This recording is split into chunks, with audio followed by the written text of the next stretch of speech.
1. You will hear a telephone conversation between an employee of an airline company and a customer. You have 30 seconds to look at questions 1 to 6.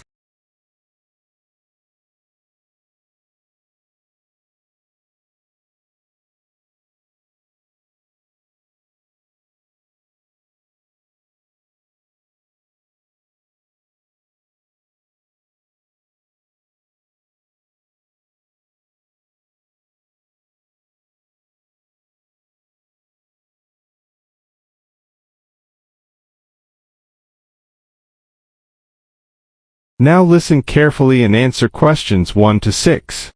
GB Airlines, this is Kyle speaking. How can I help? Hi, my name is Matt Walsh.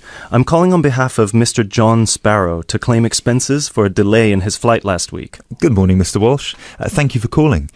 Could you please tell me the flight number and the date of departure? The date of departure was the 24th of January, 2016. I'm afraid I don't have the flight number in front of me at the moment. Okay, that's all right. One moment. Could you tell me where was Mr. Sparrow departing from? He was departing from Athens. Is that Athens, Greece or Athens, Georgia? Athens, Greece. Right. And what was the destination? It was Heathrow, London. Right. We've got 2 flights from Athens to London Heathrow on the 24th of January 2016. Was it the 3:25 p.m. flight or the 9:45 p.m.? It was the later one, 9:45. Okay, so the flight number is GB1011. Right, okay. Okay, yes. I can see that Mr. Sparrow's flight was cancelled and he was booked on the next flight on the 25th of January at 3:25 p.m. Is that correct? Yes, that is correct. According to our system, one of my colleagues spoke with Mr. Sparrow on the phone on the 24th to inform him of the cancellation and offered to book a hotel for him for the night, but Mr. Sparrow preferred to book one himself. Yes, because he didn't want to stay near the airport, as the next flight was in the afternoon. Yes, of course. Could you tell me which hotel he stayed at?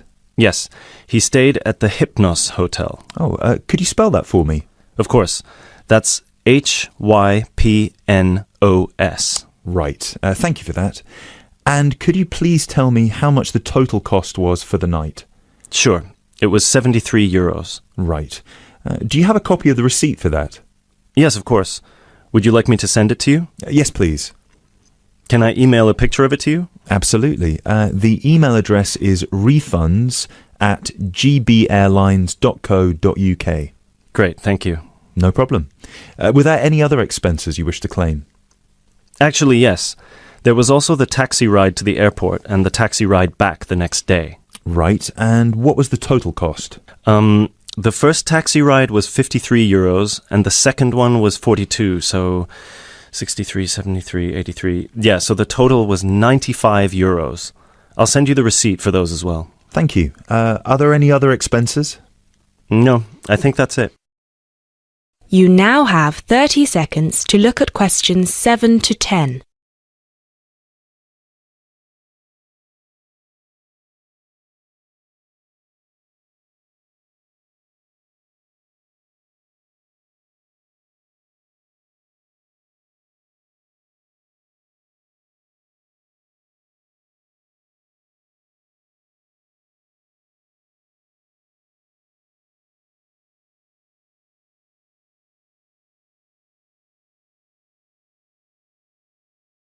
Now listen carefully and answer questions 7 to 10.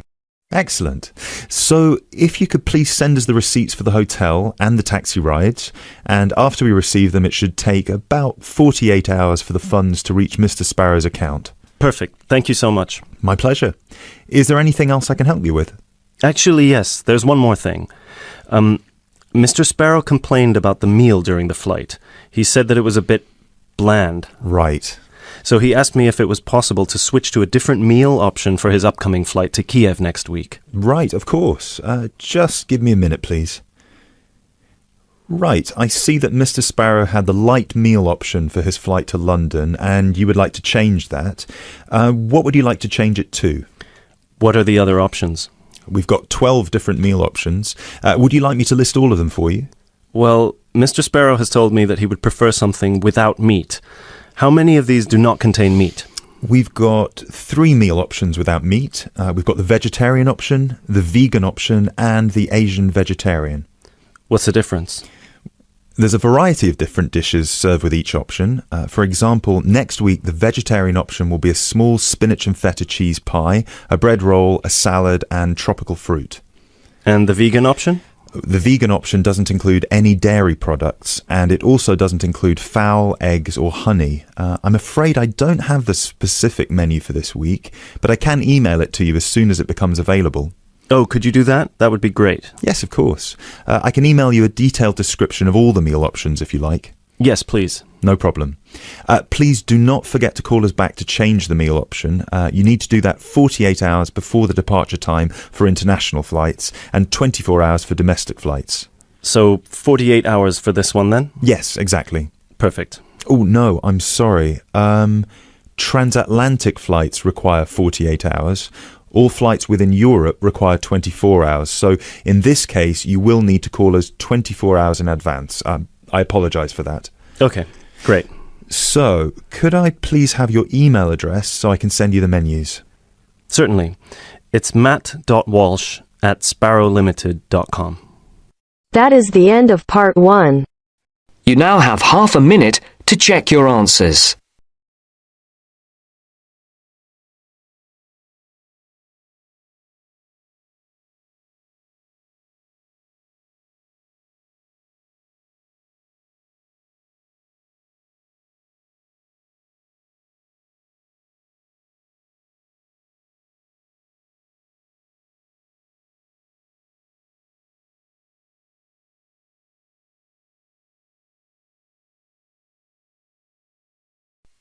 Now turns to part 2.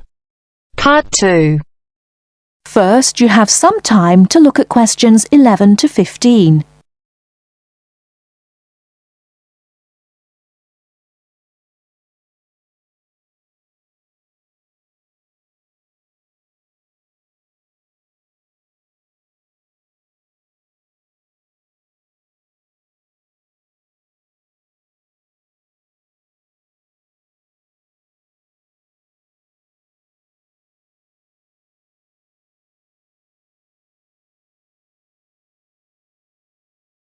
Now, listen carefully and answer questions 11 to 15.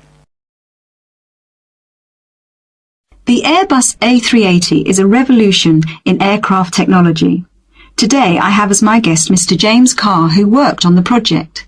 Mr. Carr, when did you start working on the Airbus A380? I started working on the A380 project at the beginning of 2003, about a year after the first real construction began, although work on the plane began in 2000. Can you tell us something about the plane? It is the biggest passenger jet in the world, with a capacity of 550 to 600 seats. It is over 24 metres high and has a wingspan of around 80 metres. It has 20 wheels and weighs 421 tonnes without passengers, and has a range of 14,800 kilometres. What exactly did your job involve? Were you working on the fuselage? No, I was working on the wing assembly at Broughton in North Wales. The fuselage and tail fins were made in Germany and Spain, and the final assembly took place in Toulouse, France. My job was to work on the computer-controlled wing panel assembly machines. These wing panels are not just sheets of metal, but have reinforcing stringers, which are long pieces of metal running along their length. The stringers are needed for strength. For the A380, Airbus invested heavily in automated machinery to fit these. The wing panel assembly machines cost around $12 million each, and there are now 6 of them. The machines required control programs to operate them, which told them where to go and what to do. I was responsible for the control programs. How many people were working on the wing assembly? It involved around 1,000 people, but this was a small percentage of the total, and they weren't all working at Broughton. Before the wing assembly took place, the wing had to be designed. This required massive amounts of research. The wing must be strong enough, but the weight must be kept to a minimum for safe takeoff and landing. The takeoff speeds for large aircraft can exceed 330 kilometers per hour. What was the factory at West Broughton like? Very big. The part I worked in was as high as a 6 or 7-storey building. On some days there were clouds inside the main building. There were other buildings, offices and departments inside the main buildings. Workers used bicycles, trucks and vans to get around inside. The building is the size of 6.5 football pitches. How did you test the wing? The wings went through several tests to confirm design and stress predictions. For the new aircraft, we tested one set of wings to destruction to find the strength. In other words, we completely destroyed the wing. We used another set of wings for fatigue testing. Fatigue testing is where we move the wings up and down repeatedly over a long period to check that they perform well and that no cracks appear. There were also test aircraft that pilots flew to check flying performance, fuel economy, loading and safety. How did you feel when the first plane was finished? The A380 is the most significant commercial aerospace project in over 30 years, and so it was good to be involved with something so important. On the 27th of April 2005, we watched as the A380 test aircraft flew for the first time, and there was a real sense of achievement. Did you have any problems during the construction?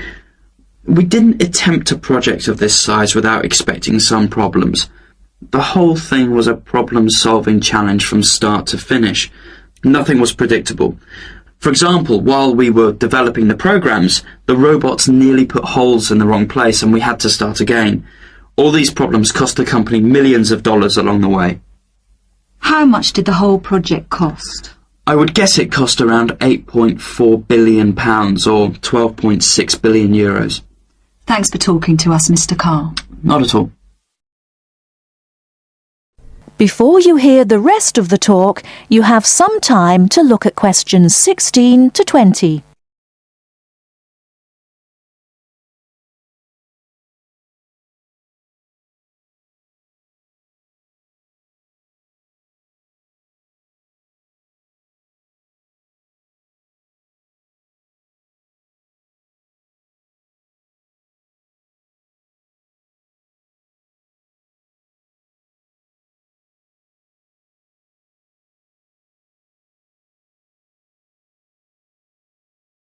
Now listen and answer questions 16 to 20. Welcome to Eurostar International Customer Relations. For English, please press 1. Thanks. Your call will now be placed in a queue and answered as soon as an agent becomes available.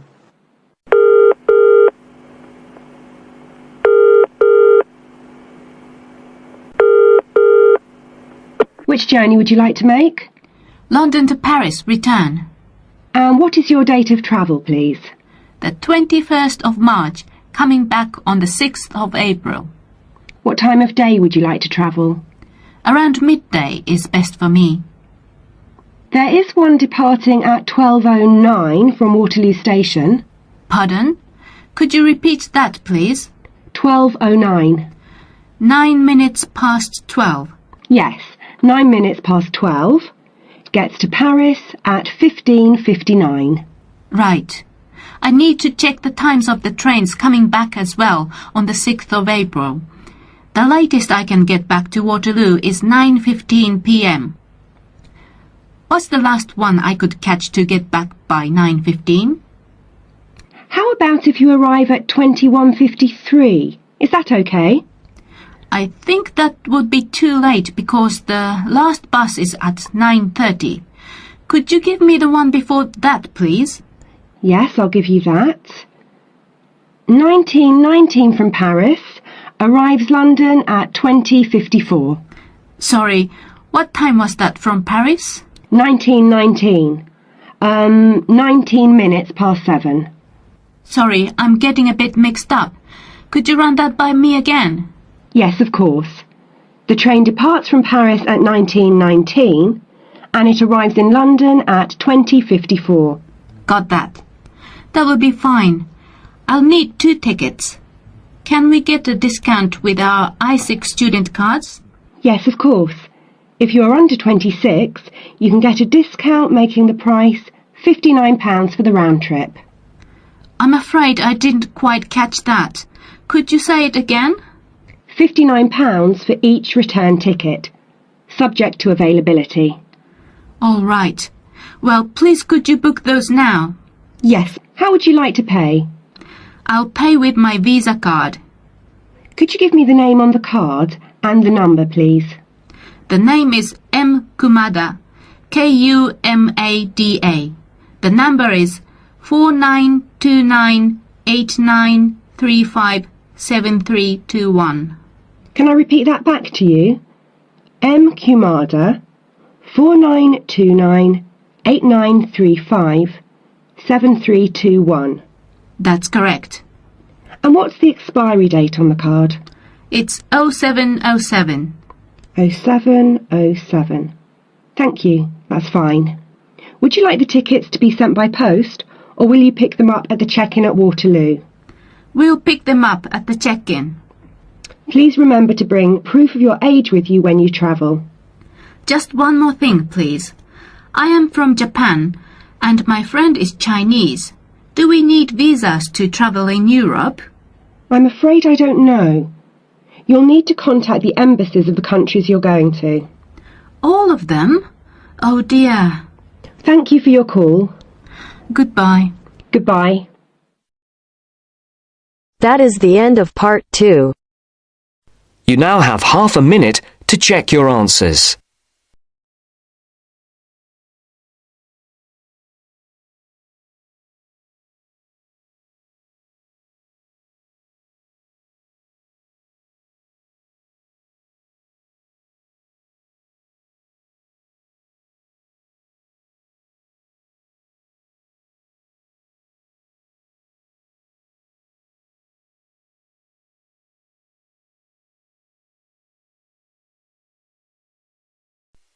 Now turns to part 3.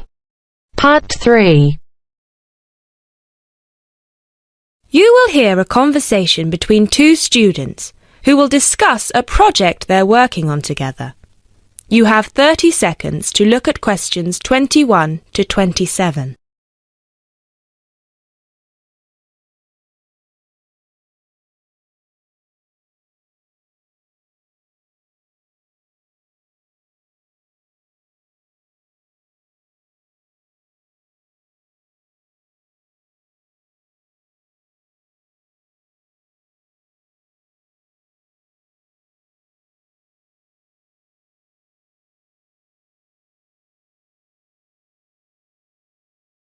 Now listen carefully and answer questions 21 to 27. Hey Jess, glad you could make it. We've got a lot to discuss. Hi, Matt. Yes, sorry I'm a bit late. I did bring all my notes with me. Yes, me too. Where shall we start? Well, I think it would be a good idea to clarify our objectives just one more time. Yes, good idea. Okay, here we are. We need to record, photograph, and identify the plant species in 10 1-square-meter plots. Does it say anything about where these plots should be and how they should be laid out? Ah, here it is. It says that all the plots need to be no more than 10 meters apart. And how do we choose them? Ah, this is the fun part. I remember this. Here we are. Make a 1-meter square frame using bamboo sticks available from the department stores. Yes, we've already done that. I know, I'm just reading the whole section. Okay. One person stands roughly in the middle of the chosen area and throws the frame. The other person uses a tape to mark out the square where the frame landed and returns frame to thrower. The thrower then turns a few degrees on the spot and throws again. The thrower must turn slightly after each throw and vary the force of the throw until after the 10th throw they are pointing in almost the same direction as the first. That sounds a bit complicated. That's only because it's all in writing.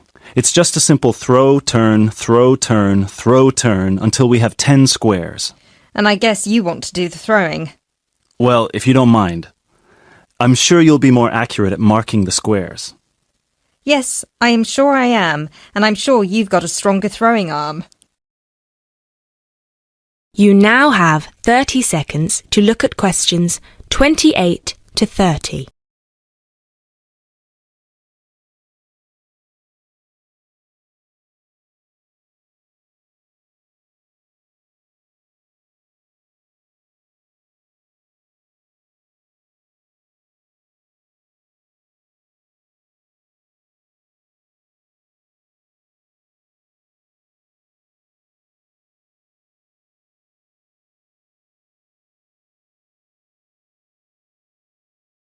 Now listen carefully and answer questions 28 to 30.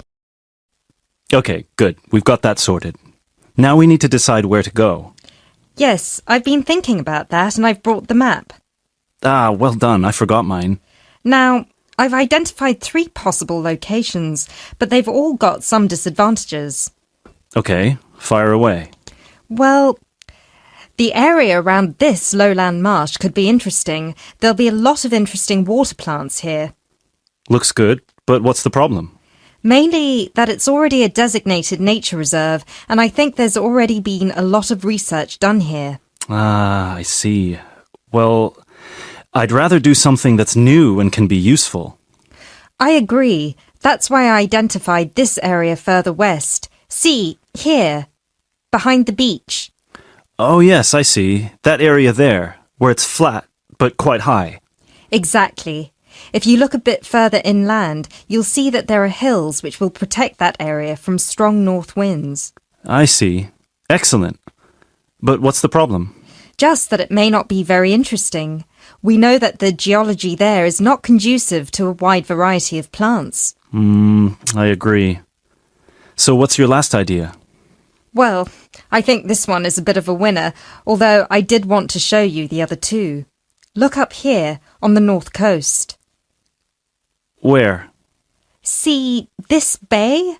Well, I know that there's been quite a lot of studies done here, but a bit further to the east, behind this headland. No one has ever looked at that. Well, I certainly couldn't see any studies. That is interesting. And the plant life could be a bit different because of the shelter from the wind the headland provides. Exactly. Brilliant, Jessica. That's a great idea. We'll go there.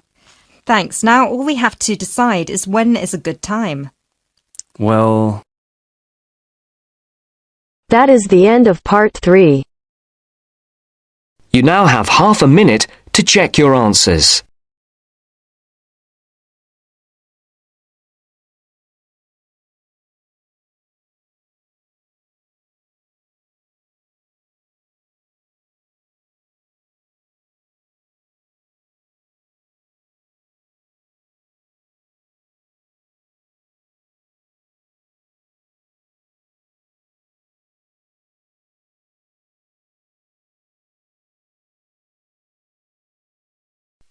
Now turns to part 4.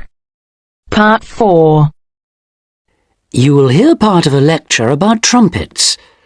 First, you have some time to look at questions 31 to 40.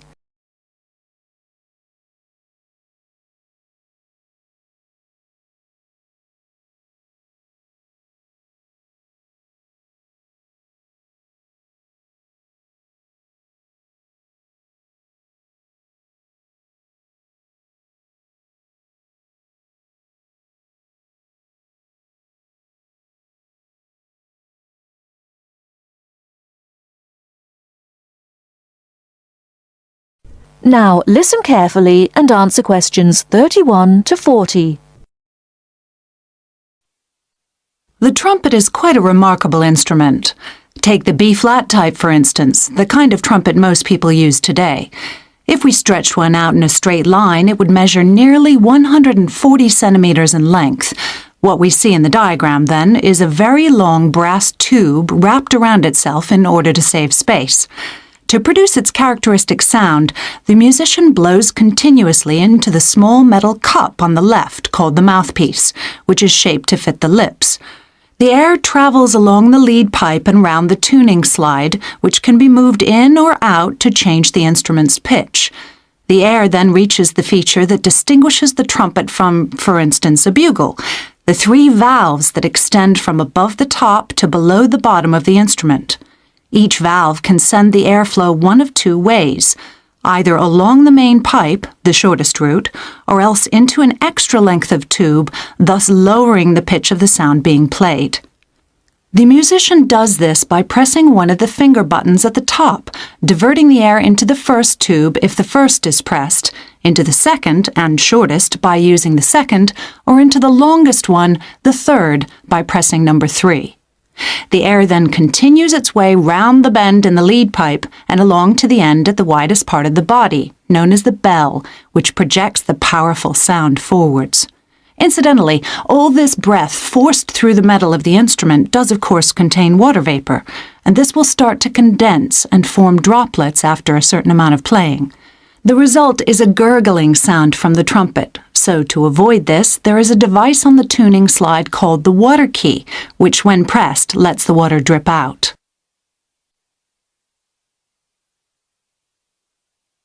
The trumpet in one form or another has been around for a long time.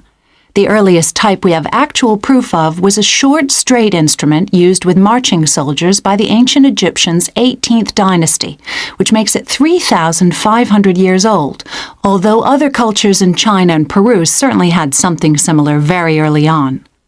This use of the trumpet in military contexts, as well as at ceremonial occasions, was to continue through the times of the ancient Greeks and Romans, but it wasn't until the 17th century that it became a genuinely popular instrument, at least in the West. At the beginning of the 18th century, it was finally accepted as part of the typical orchestra, and the addition of valves in the 19th century, making it much more versatile, consolidated its position as a major orchestral instrument. Nowadays, the sound of the trumpet, which is of course both loud and clear, means that for many pieces it is used to lead the brass section of the orchestra. This sound and its versatility have helped extend its use to other forms of music such as jazz and pop, but there is another very practical reason for its widespread popularity. In comparison with many others, such as the tuba, the cello, or even the trombone, it is a fairly small instrument that can easily be transported and played just about anywhere. The downside of all this popularity, though, is that as everyone wants to be a trumpeter, it can be difficult for the young musician looking for work to find a vacancy. As a result, it's often the case that quite a few of the French horn players in a modern orchestra actually began their musical careers as trumpet players. That is the end of part 4. You now have half a minute to check your answers.